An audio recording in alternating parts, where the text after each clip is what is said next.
Soy Fernando Díaz Villanueva, hoy es 7 de abril de 2017 y esto es La Contracrónica.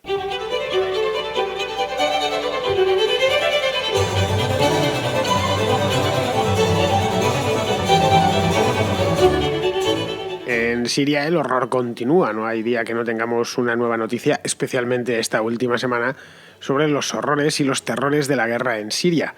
Este mismo martes un ataque con armas químicas mató a, creo que ya son más de 70 y tantas personas en una localidad al noroeste del país, al noroeste de Siria o de lo que queda de Siria, no muy lejos de la frontera con Turquía. Una veintena de los fallecidos, además o mejor dicho, de los asesinados, en este caso, eran niños y hay centenares de víctimas, de afectados tras el ataque con armas químicas, una auténtica salvajada. El ataque en cuestión, al parecer, fue perpetrado por el ejército del presidente Bashar al-Assad, según se extrae de las diferentes fuentes. En Siria, en principio, no sabemos nada a ciencia cierta, pero por lo que nos ha llegado es que ha sido las tropas del presidente, que ha vuelto a poner de esta manera a Occidente contra las cuerdas y contra él. Si yo no lo estuviese, pues si no lo estuviera, lo está un poquitín más. Y sobre todo a interpelar a los Estados Unidos, que siguen mirando hacia otro lado, a pesar de que han cambiado de presidente hace ya 2 meses y medio. Es decir, que la llegada de Donald Trump no ha cambiado, en el tiempo que llevamos no es mucho, pero no ha cambiado la política con respecto a Siria. Una llamada de atención que obligó a que el presidente, horas después, el presidente de Estados Unidos, pues saliese ante los medios y dijese que se había acabado, que el régimen de Bashar al-Assad había atravesado una serie de líneas rojas incruzables o intransitables y que a partir de ahora podía suceder cualquier cosa.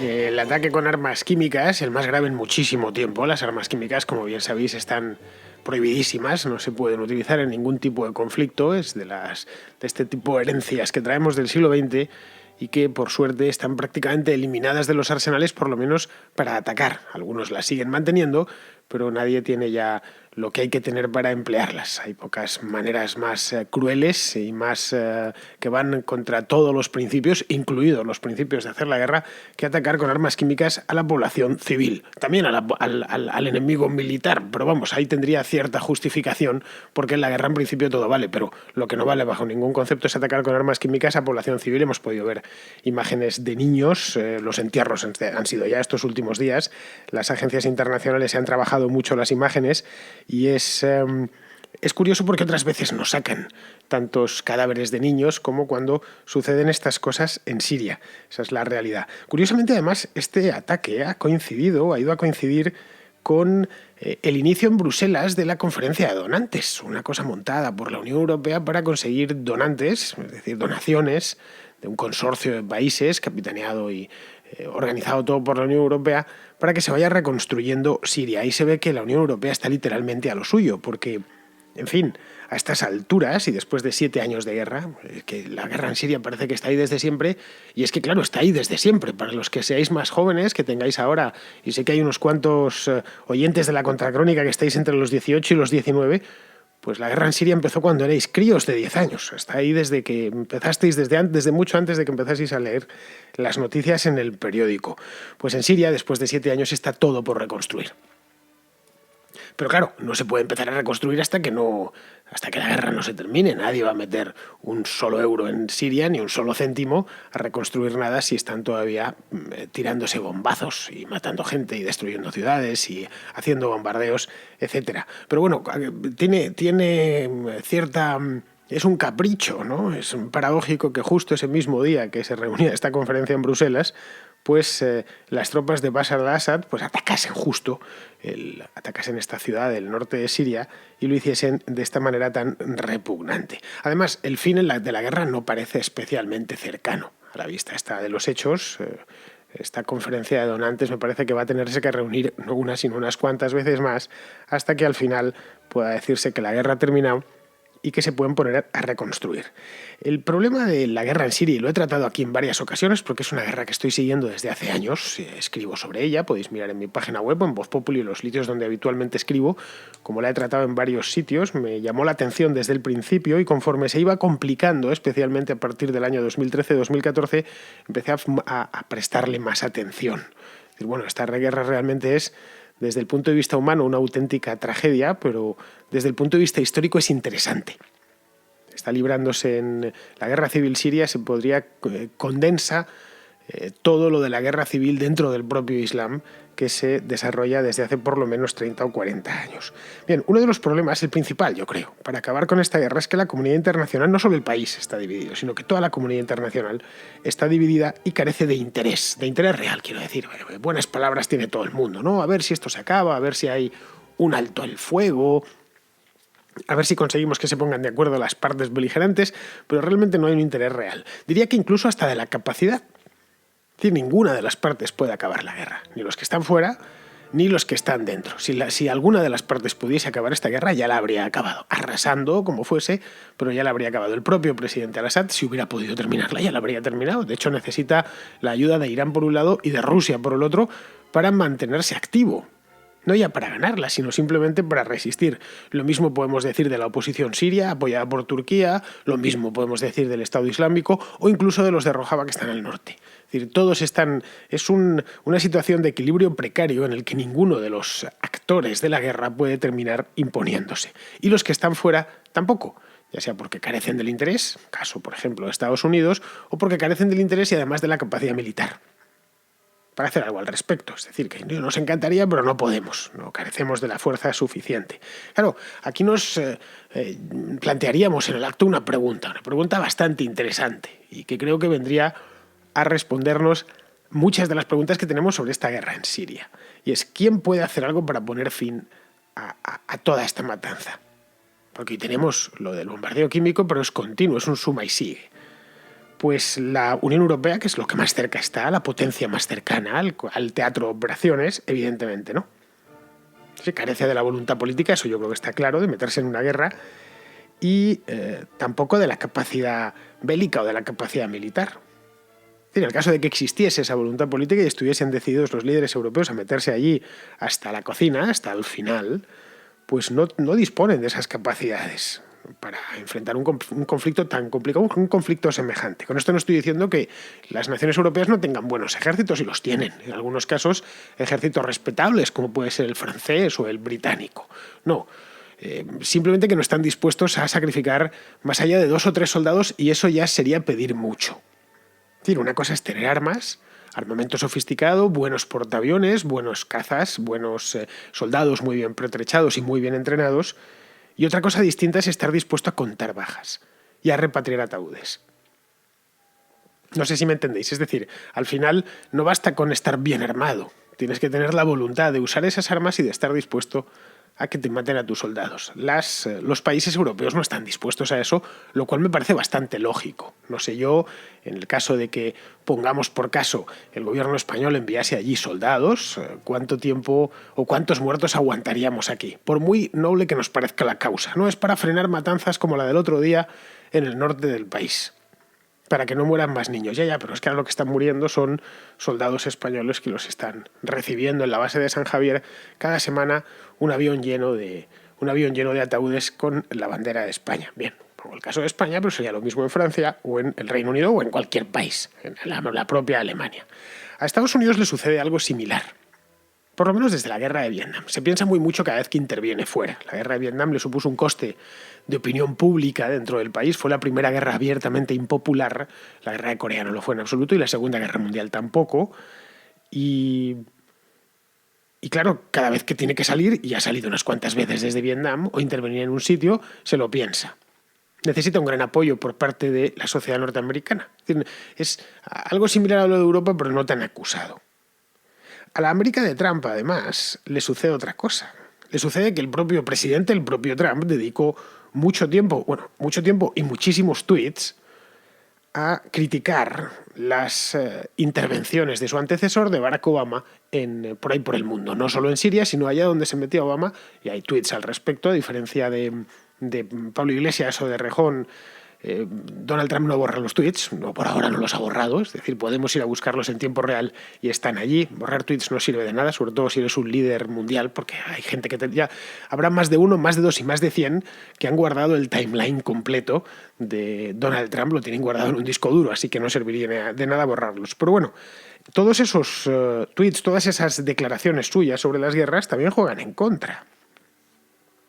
Es decir, que el America First, el América primero, es difícilmente conciliable con una intervención en Siria o donde sea. Y si uno lo habla con un norteamericano, es lo primero que le va a decir. Es que no se nos ha perdido nada en Siria como no se nos perdió nada en Irak. La campaña de Irak, eso sí, fue popular. George Bush se metió allí en el año 2003. Es cierto que estaban todavía viviendo o emocionalmente tocados por lo del 11S, pero en aquel entonces fue popular. Empezó a ser impopular años después. Al final, ya en el año 2008 no lo era en absoluto. Es decir, que la papeleta que tiene Trump por delante no es nada sencilla. Por un lado le está diciendo, los hechos le están diciendo una cosa, por otro su pasado le está diciendo otra, y el sistema en Estados Unidos, entre otras Hillary Clinton, que está encantadísima de intervenir, está diciendo, no, tenemos que demostrar que somos los capitanes generales y tenemos que demostrar que somos los que mandamos aquí, los que mandamos en esto, los que mandamos en el mundo y somos el sargento del planeta. Es decir, está ante un dilema bastante fastidiado.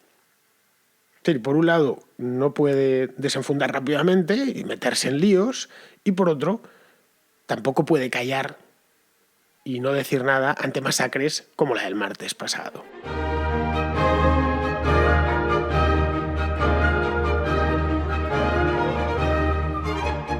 Y por ahora, y aunque parezca mentira, no ha hecho ninguna de las dos cosas. Me parezca mentira porque Trump es bastante impulsivo, o ha sido bastante impulsivo hasta el momento. Aunque no tenemos todavía oportunidad, o no hemos tenido oportunidad de conocer al Trump presidente, lleva 2 meses y medio, lo comentaba el otro día aquí. Conocemos al Trump candidato, conocemos al Trump de estrella de televisión, conocemos al Trump promotor inmobiliario, al Trump de los casinos y al de los hoteles, pero no conocemos al Trump presidente. Le conoceremos dentro de 1 año o dentro de 2 años, ya cuando tenga algo de histórico, pero hasta ahora lo que ha hecho, quitando esas 2 primeras semanas, no se puede decir que sea un echado para adelante. Las cosas las está haciendo con bastante calma si nos atenemos exclusivamente a los hechos.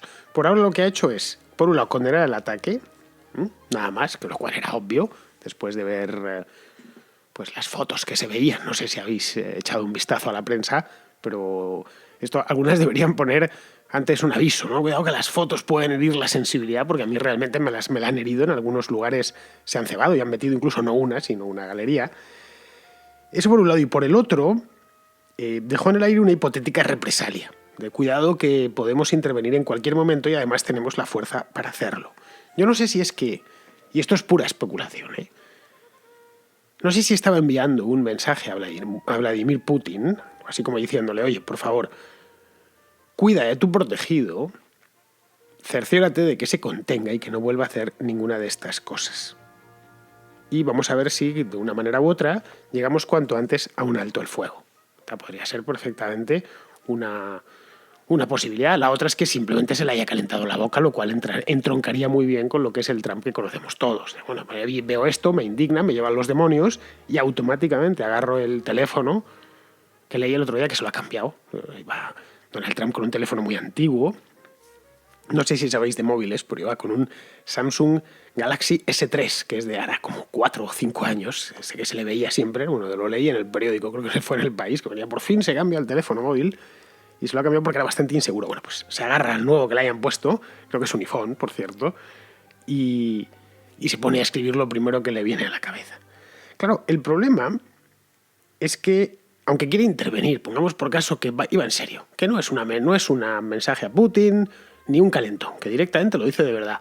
Mucho cuidado, que podemos intervenir en cualquier momento y disponemos de la fuerza adecuada para hacerlo, a diferencia de los franceses, y estamos dispuestos a soportar bajas. Porque esto ha indignado mucho a los Estados Unidos y estamos dispuestos a eso. Además, tenemos el ejército más grande del mundo y podemos hacer estas cosas. El problema que tiene ahí en Siria en concreto, en esa zona del mundo, es que Estados Unidos apenas tiene aliados. Al menos aliados fiables. No sé, si miramos a Bashar al-Assad, por ejemplo, pues cuenta con el apoyo de Rusia. Abiertamente. Además, es un apoyo manifiesto. Cuenta también con el apoyo de Irán. Y la oposición siria cuenta con el apoyo de Turquía, también un apoyo público y notorio. Los aliados naturales de Estados Unidos en esta empresa tendrían que ser, por lo tanto, los países árabes suníes. Porque el ataque además ha sido hecho sobre población suní. Estos niños que hemos visto y tal. ¿Cuáles son los países árabes unidos? Son la mayor parte de ellos. De hecho, el propio Líbano que está al lado, no es de solo suní, hay de todo en el Líbano. En Jordania es un país suní. Y por supuesto todos los países de la península arábiga, en concreto los Emiratos del Golfo. En la conferencia de donantes esta de Bruselas estaba metido Qatar también. Pero estos países suníes, los que le pillan más de cerca en una palabra, no parecen muy por la labor de inmiscuirse en esta guerra. 17 años han tenido oportunidad de hacerlo, más allá de cuestiones puramente defensivas y de cara a contener casi en exclusiva al Estado Islámico, o cuando el Estado Islámico se expandía, que no es el caso, ahora se está contrayendo y encogiendo. Es decir, sería algo así como entrar, y permitidme la comparación o la metáfora, sería como entrar a jugar un partido con el árbitro y la afición en contra. Bueno, pues las posibilidades que tienes de ganar, por muy buenos jugadores que tengas, pues son mucho menores. Y incluso aunque metas gol, nadie lo va a aplaudir, porque quizá lo mismo el árbitro te lo anula y además el público te va a abuchear, aunque metas el gol del siglo. Es decir, que sería lo más parecido a meterse de cabeza, en un avispero del que seguramente saldrían tanto o más escaldados de lo que salieron de la guerra de Irak, que les costó un montón de vidas y la intemperata de dinero. Miles y miles y miles, un chorreo de miles de millones de dólares. Pero claro, las guerras se ganan sobre el terreno. Eso Bashar al-Assad lo sabe a la perfección, y Rusia también. Las guerras no se ganan con drones, ni se ganan con apoyo aéreo, ni se ganan con control satelital de la zona. Las guerras se ganan desde la antigüedad hasta el momento presente, controlando el terreno. Los del Estado Islámico lo saben bien. Y si controlan una ciudad, es que controlan una ciudad y la controlan físicamente. A pesar de que el Estado Islámico nunca ha tenido fuerza aérea, ni falta que le ha hecho. Bueno, le hubiese venido muy bien, todo hay que decirlo, pero nunca la tuvo y ha estado controlando durante varios años buena parte del creciente fértil, del espacio que hay de desiertos y valles fluviales entre Irak y Siria, sin necesidad de tener un solo avión ni un solo helicóptero. Assad lo conoce a la perfección, de ahí que esté desplegado en el terreno. Bueno, también es su propio país. Cabría entonces, y esto es otra pregunta que podríamos hacernos, que en lugar de una intervención al uso, como podríamos pensar al estilo de la que se hizo en Irak en su momento, que fue abiertamente ofensiva, vamos a derrocar a este tío, en este caso era Saddam Hussein, y vamos a ocupar el país y a poner un nuevo gobierno. Clásica operación quirúrgica que luego lo que fue una chapuza operación, hecha por un cirujano pésimo, pero la idea era una operación quirúrgica. Llego aquí, exhibiendo un poderío militar como nadie tiene, derroco al presidente y pongo un nuevo gobierno, abro elecciones, lo occidentalizo. El plan aquel de los neoconservadores del año 2003-2004 en Irak. Bien, en este caso podría ser que Trump no estuviese ni muchísimo menos interesado en una cosa así, y no lo creo. Después, el fracaso de Irak está demasiado reciente como para... La retirada de Irak es muy reciente, desde hace muy poquitos años. La terminó, la consumó. De hecho, no ha sido nunca completa, pero el grueso de las tropas se retiraron en tiempos de Obama. Entonces, cabría otra posibilidad, que no sea una guerra de ese estilo, una intervención de ese estilo, sino que se tratase de una misión puramente humanitaria, exclusivamente dirigida a detener pues, las atrocidades que todos los bandos implicados están perpetrando dentro del país. Esto más o menos estamos todos de acuerdo. Unos bandos más y otros menos, pero si examinamos los 7 años de guerra vemos que todos tienen por lo que pedir perdón, y bastante. Claro, el problema de las misiones humanitarias, si miramos un poco la historia, y la historia en este aspecto sí que es magistra vitae, sí que es maestra de la vida, es que son extremadamente arriesgadas, mucho, implican muchísimos riesgos. No sé si nos vamos al pasado reciente estoy hablando, al caso de Ruanda, por ejemplo, los años 90, o de Darfur, la crisis de Darfur, que tampoco es de hace tanto tiempo, donde hacía falta una misión en ambos, una misión humanitaria para impedir los genocidios que se cometieron en estos dos países, no hubo. O fue muy limitada. pero no hubo propiamente una misión humanitaria. Es decir, el genocidio al final se consumó, en una palabra. Bueno, si lo tiramos mucho más largo, es decir, no vamos a los años 90, sino nos vamos a los años 40. En el caso del Holocausto en Europa durante la Segunda Guerra Mundial. Los aliados sabían lo que estaba haciéndose. Desde el año 43 ya lo sabían perfectamente lo que estaba haciéndose en los campos de concentración. Pero en ningún caso intervinieron hasta cuando ya el Tercer Reich había sido derrotado y ya los ocuparon. Sabían que era muy costoso, que las misiones humanitarias son muy costosas para el que ayuda. No sé, como veis, no es un dilema al que se enfrenta Donald Trump. Es un montón de dilemas. Es decir, los mismos, además, que los que tenía por delante Barack Obama cuando era presidente. Si al final, por las cosas de la vida, o por presiones o porque realmente cree en ello, decide intervenir, tiene antes que responderse a una serie de cuestiones importantes. La primera es ¿por qué interviene? Es decir, ¿que es para detener la matanza? ¿O que es una posibilidad? Simplemente yo voy allí a que se detenga la matanza y a forzar a Assad y a los rusos a negociar. Claro, eso implicaría, por ejemplo, partir el país. La famosa partición de Siria, de la que se viene hablando desde hace tiempo. Esa es la primera pregunta. La segunda, una vez pacificado el país, pacificado Siria, e incluso partida, ¿qué hacer? ¿Qué se va? ¿Quién va a estar allí? En la partición o no partición del país, ¿quién va a gobernar? ¿Quién se lo queda, en una palabra? El mismo dilema que se encontraron en Irak, que resolvieron pues de la manera que pudieron y sobre la marcha. Y el tercero y último, y no por ello menos importante, es en el caso de que entren y las cosas se pongan feas, y es una posibilidad de que se pongan feas, ¿está dispuesto a sostener la apuesta? ¿O va a salir volando de ahí como se salió de Mogadiscio en el año 1993? Hay una película al respecto, Black Hawk Derribado, muy buena, por cierto. Si va a hacer el ridículo de esa manera, casi mejor que no se meta. Como veis, no es un asunto fácil en absoluto y me da la impresión de que se va a seguir hablando a lo largo de los próximos meses sobre la hipotética intervención de los Estados Unidos en Siria, aunque quizá me equivoque y la cosa se enfríe y no vaya más allá. De ahí que todos, empezando por la propia Casa Blanca, lo estén dejando correr con la esperanza puesta en que termine arreglándose solo, que es básicamente lo que se ha venido haciendo los últimos 7 años. Pero claro, estas cosas sucede que a veces no se arreglan solas.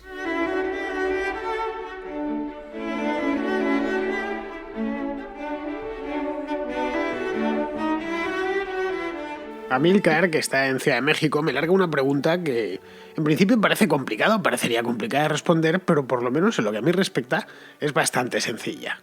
¿Crees que deba ser la relación entre libertarios y conservadores? Porque si bien tenemos muchos puntos en los que no estamos de acuerdo, creo que tenemos más en común con ellos que con la izquierda. ¿Crees que en algún punto, en algún escenario, estas dos corrientes pudieran trabajar en común? ¿Que pudiéramos ser aliados? ¿O crees que las diferencias son irreconciliables? Me gustaría saber tu punto de vista respecto a eso. Y pues también sugerir una contrahistoria respecto a la Reserva Federal. Pues mira, Amílcar, yo personalmente, esto son opiniones mías y exclusivamente mías. Yo en la Contracrónica hablo en nombre de Fernando Díaz Villanueva y solo de Fernando Díaz Villanueva. Creo que los liberales y los conservadores compartimos muchas cosas, no vamos a engañarlos. No sé, la primera, utilizo el término liberal y no el término libertario por razones obvias. Y es que en español se dice liberal, no libertario. Libertario tiene otro significado. Ya sé que muchas veces nos lo traemos de Estados Unidos, pero la palabra libertario en español también significa, o significa principalmente de anarquista o anarquista de izquierdas. Cuando oigo la palabra libertario pienso en los anarquistas de la Guerra Civil. La primera vez que lo oí me pareció. Hay una película, de hecho, de Vicente Aranda, de los años 90, que habla sobre un grupo de anarquistas, de mujeres anarquistas en la Guerra Civil española que se llama Libertarias. No es casual, iban con su gorrillo cuartelero de la CNT. Entonces, por eso prefiero utilizar el término liberal, que además como palabra es más bonita. Que ya sé que en Estados Unidos y en los países anglosajones, especialmente en Estados Unidos, liberal significa progre. Pero bueno, estamos en el mundo hispano y aquí liberal significa liberal. Pues bien, liberales y conservadores, como decía, compartimos muchísimas cosas, más de las que muchos liberales y muchos conservadores estén dispuestos a reconocer. La primera de todas, y creo que la fundamental y de la que se derivan todas las demás, es que ni liberales ni conservadores profesamos ideas de tipo dialéctico, es decir, de tipo malos buenos. No dividimos el mundo en dos grupos enfrentados cuya colusión final alumbrará el nuevo mundo. No creemos en tesis y antítesis de la cual surgirá la síntesis final, etc. No somos hegelianos. Yo no conozco a ningún conservador que lo sea y desde luego liberales tampoco los hay. Y eso nos viene en principio nos viene a unir. Muchas veces me dicen, ¿qué os une a los liberales y a los conservadores? Bueno, somos la no izquierda. Diréis, bueno, pero también en la no izquierda están, por ejemplo, los fascistas. Pues que al fascismo siempre lo he considerado, vamos, no es que lo considere yo, es que los fundadores del fascismo venían del socialismo. En concreto, el fundador del fascismo italiano era un renombrado socialista italiano como Benito Mussolini, renombradísimo, que era el director y editor del diario Avanti, el diario del Partido Socialista Italiano. Lo mismo se puede decir de Adolf Hitler, que era del Partido de los Trabajadores de Alemania, que lo único que le puso una N delante para convertirlo en nacionalista, además de socialista. Y así podríamos seguir, no hay más que ver el programa de Falange Española y ver que coincide en casi todo con el de Podemos. Es decir, la extrema derecha, lo que se conoce como extrema derecha, no es más que una variedad de bolchevismo, el bolchevismo negro, por si queremos llamarlo así. Y son muy dialécticos, tremendamente dialécticos. Lo único que ellos establecen los dos grupos entre los nacionales y los no nacionales. Pero por lo demás comparten mucho con la izquierda, están de hecho en ese bando. No en el nuestro. No son, como se dice ahora, no están en nuestro equipo, ni muchísimo menos. Mientras que los conservadores creo que sí están en nuestro equipo. No juegan de la misma manera y algunas ideas que tienen están equivocadas y yo procuro hacérselas ver, pero vamos, creo que la alianza es necesaria. Y más en la situación en la que nos encontramos, por lo menos en Europa, y me consta que en la América hispana también. Del conservadurismo además se pone a aprender muchas cosas. Es muy pródigo en enseñanzas de todo tipo, especialmente en el terreno de lo personal, de la vida personal, de llevar una vida más o menos ordenada, de hacer caso a tus padres y a lo que te enseñaron tus antepasados, y con el tiempo, conforme vas envejeciendo, le vas dando valor a esas cosas. Pero bueno, respecto a lo de la contrahistoria sobre la Reserva Federal, pues mira, me lo apunto. Ahora bien, he tenido que dejar nuevamente la contrahistoria en stand-by porque voy cargadísimo de trabajo. Y la cantidad de tiempo libre que tengo, y yo estas cosas las hago en mi tiempo libre, pues es limitada. Y me toca priorizar, como me sucedió ya en el mes de noviembre, me tocó priorizar uno de los dos espacios y priorizo siempre la contracrónica porque es de actualidad y es de periodicidad diaria. Esa es la razón. Si pudiese dedicarme solo a esto, os aseguro que os entregaba 1 o 2 contrahistorias todas las semanas sin faltar ninguna. Así que bueno, entre tanto, mientras esto lo tenga como un añadido a mi trabajo normal y no como lo principal, pues ya sabéis, no me quedará más remedio, y no será porque no me gusta hacerlas, porque me encanta, pero requieren preparación. No me gusta entregar o hacer contrahistorias que no estén bien trabajadas, y la preparación requiere tiempo. Muy bien, pues nos vamos a despedir, como todos los días, con la pizarra de Pizarro, que nos quiere hablar hoy de Ecuador. Si las elecciones en Ecuador han sido limpias, entonces casi la mitad de los ecuatorianos se verán obligados a acatar leyes con las que están éticamente en desacuerdo. Nada que no pase cada día en Perú, en los Estados Unidos y en distinto grado en todos los países que celebran la fiesta de la democracia.